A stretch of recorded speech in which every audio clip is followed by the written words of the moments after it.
Welcome back to another episode of Rock Boys Football. As Michigan fans who have followed the recruiting trail really over the last couple of weeks, but also over the last couple of years, we've seen our twists and turns and surprises.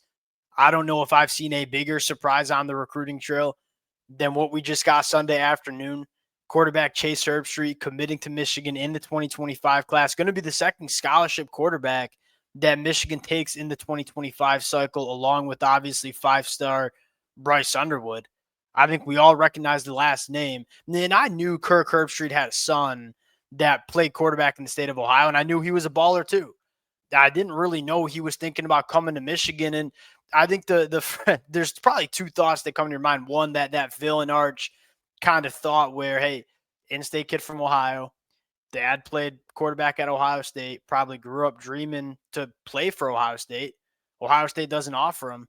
Michigan says, hey, we want to take another quarterback, comes in late, says, hey, if Ohio State's not going to take me, I'm going to join the good guys and go develop it with this Michigan program. But I think from a more practical standpoint here, if I were to guess why Michigan is taking Chase Herbstreit, it'd be, hey, it's probably going to be difficult to get a lot of quarterbacks to come to Michigan over the next couple of years on the high school recruiting trail because Bryce Underwood is, in my opinion, generationally talented quarterback. And so why did Brady Hart decommit from Michigan? It was probably had a lot to do with Bryce Underwood. Why might it be tricky to recruit a quarterback in the 2026 class? Probably because of Bryce Underwood.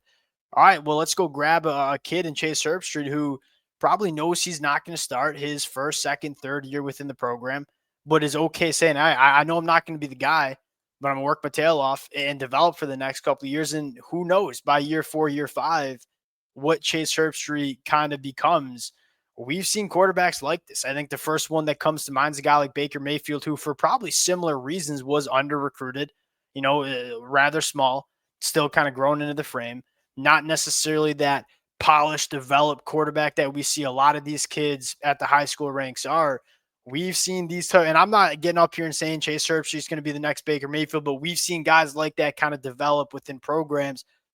I think Michigan's idea here is if we're going to struggle to get some quarterbacks to come to Michigan, why not just get another guy to come in with Bryce Underwood and see what we can do with him over the next couple of years? I mean, who knows what this quarterback room is going to look like heading into 2025? Let's go grab another body. And at the very least, he might be working scout team for his first 2 years within this Michigan program.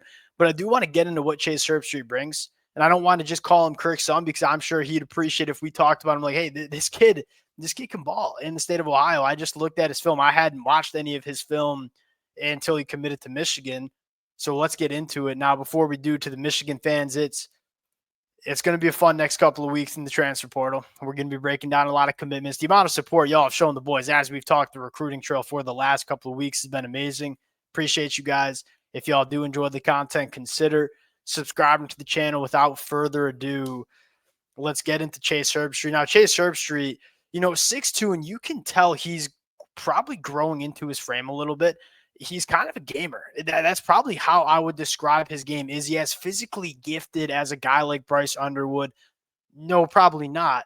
But when you turn on the film, one, he's very accurate with the football. And when it's time to be an athlete, he can go make some things happen. The film is fun to watch for a guy like Chase Herbstreit. The first thing that jumps out is there's some juice here from an athleticism standpoint. He's got some good feel in terms of running the football. He's tough as nails too. You see some of that long speed. So you like the athleticism that he brings at the quarterback position. And as Michigan fans, we've seen a fair amount of unathletic quarterbacks, guys like Davis Warren and, Cade McNamara that can't create. Chase Herbstreit is a guy that can create. He's a solid athlete. Then you get into a little bit more of the film. You can tell he's been playing the quarterback position and gotten very good coaching, obviously, from his dad and plenty of others, I'm sure. Like pretty clean footwork in the pocket, pretty clean release. I don't think he has the strongest arm you're ever going to see, but he's pretty damn accurate with the football too. And he's throwing on time. Like there's a lot of command that he has of the offense. Again, clean footwork in the pocket. Really nice ball here, kind of taking that slot fade, dropping in a bucket. Play action, throwing off platform. Can do this too. I mean, again, these are some of these like ball placement here. Impressive. On the run, off platform. Really one way you can put it. And he puts it right on the money. Pushing the ball to the boundary. Can make those throws where he's laying it in. The ball placement's pretty dang impressive for this kid. And I think that's probably where you want to start, pushing the ball, attacking the deeper third. Again, Does he have the strongest arm in the book? No, probably not. But he can go create. He can be tough. I like that aspect about him too.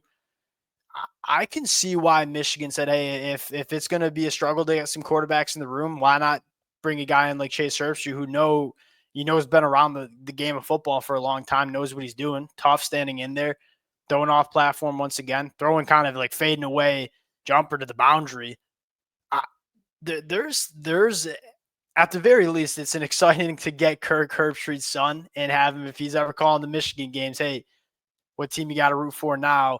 But I think secondly, from a personnel standpoint, I can see why Michigan decides to do that and say, let's just stash a quarterback away. And whether he's the four-string quarterback to start, whether he's scout team quarterback, it's going to be difficult getting quarterbacks to come to this program with Bryce Underwood. That's just a fact. It's a problem to have, but it's a good problem to have, obviously, if you're a Michigan fan. Problem nonetheless. I think if you're a Michigan fan looking at this saying, hey, Bryce Underwood tears it up for the next couple of years, all of a sudden the perspective changes around Michigan and what Michigan does with quarterbacks, as it probably should have changed after JJ, but it obviously didn't. When you get a guy like Bryce and you can develop him and he reaches his potential, quarterbacks will come to Michigan. But it might be hard to get a quarterback in the 2026 class when you have a guy like Bryce Underwood. So a guy like Chase Herbstreit, who's willing to come in, sit behind Bryce Underwood, I think to a certain extent, it makes sense.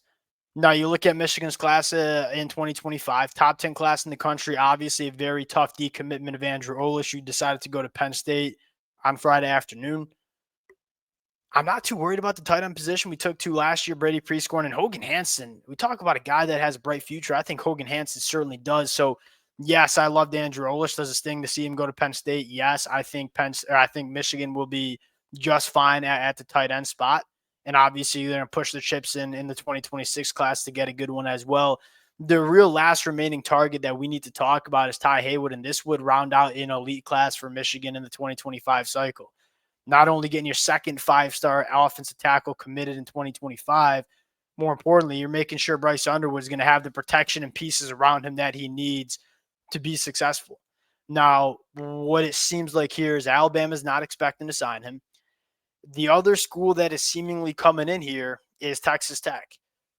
To me, that one seems like if Michigan wants him, you can go win that recruiting battle against Texas Tech. Obviously, in-state program, Michigan, the pull in terms of development offensive line, the caliber play at Michigan. You favor Michigan in that one. It sounds like Ty Haywood has a very good chance of ending up in Michigan's class. And to me, that's massive because it's so hard. It's easy to address. Michigan's in a good spot from a roster standpoint. What position do we need to address?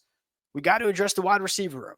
Well, guess what? There's a ton of good wide receivers in the transfer portal. It's hard to find starting caliber tackles. Like if you want to have a good offensive line, you better recruit the high school ranks the right way because it is hard to build a line through the transfer portal. You can build a wide receiver room through the transfer portal if you want. There is plenty of talent available. So I think Michigan's in a good spot. You land Ty Haywood, you kind of know that the offensive line's in good hands for the next couple of years with Babs and Ty Haywood on both sides. We'll sign out there. I did want to talk about it because I did think it'd be an interesting conversation to have. Would love to hear thoughts, opinions, Michigan fans, Ohio State fans. Let it fly in the comment section, and we'll talk to y'all later. Peace.